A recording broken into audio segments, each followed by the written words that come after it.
বিশ্বকবি রবীন্দ্রনাথ ঠাকুরের পরিশেষ কাব্যগ্রন্থ থেকে আজ আমি একটি বিখ্যাত ছোট্ট কবিতা পাঠ করে শোনাব। এই কবিতায় কবি নিখুঁতভাবে ব্যক্ত করেছেন প্রকৃতির সাথে মানব মনের গভীর উপলব্ধির প্রকাশ। শুরু করছি কবিতা বোবার বাণী। আমার ঘরের সম্মুখে পাকে পাকে জড়িয়ে শিমুল গাছে উঠেছে মালতীলতা। আষাঢ়ের রসস্পর্শ লেগেছে অন্তরে তার।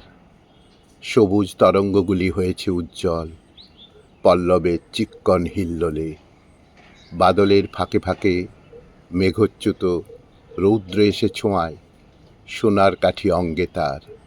মজ্জায় কাঁপন লাগে, শিকড়ে শিকড়ে বাজে আগমনী। যেন কত কি যে কথা নীরবে উৎসুক হয়ে থাকে শাখা প্রশাখায়। এই মৌন মুখরতা সারা রাত্রি অন্ধকারে ফুলের বাণীতে হয় উচ্ছ্বসিত। ভোরের বাতাসে উড়ে পড়ে, আমি একা বসে ভাবি। সকালের কচি আলো দিয়ে রাঙা ভাঙা ভাঙা মেঘের সম্মুখে বৃষ্টি ধোয়া মধ্যাহ্নের গরুচড়া মাঠের উপর আঁখি রেখে নিবিড় বরষণে আর্ত শ্রাবণের আর্দ্র অন্ধকার রাত্রে নানা কথা ভিড় করে আসে গহন মনের পাড়ে।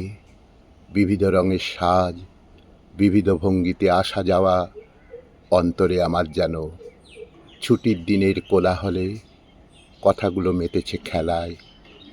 তবু যখন তুমি আমার আঙিনা দিয়ে যাও ডেকে আনি, কথা পাইনি তো। কখনো যদি বা ভুলে কাছে আসো বোবা হয়ে থাকি। অবারিত সহজ আলাপে সহজ হাসিতে হলো না তোমার অভ্যর্থনা। অবশেষে ব্যর্থতার লজ্জায় হৃদয় ভরে দিয়ে তুমি চলে যাও। তখন নির্জন অন্ধকারে ফুটে ওঠে ছন্দে গাথা সুরে ভরা বাণী। পথে তারা উড়ে পড়ে, যার খুশি সাজি ভরে নিয়ে চলে যায়। যার খুশি সাজি ভরে নিয়ে চলে যায়।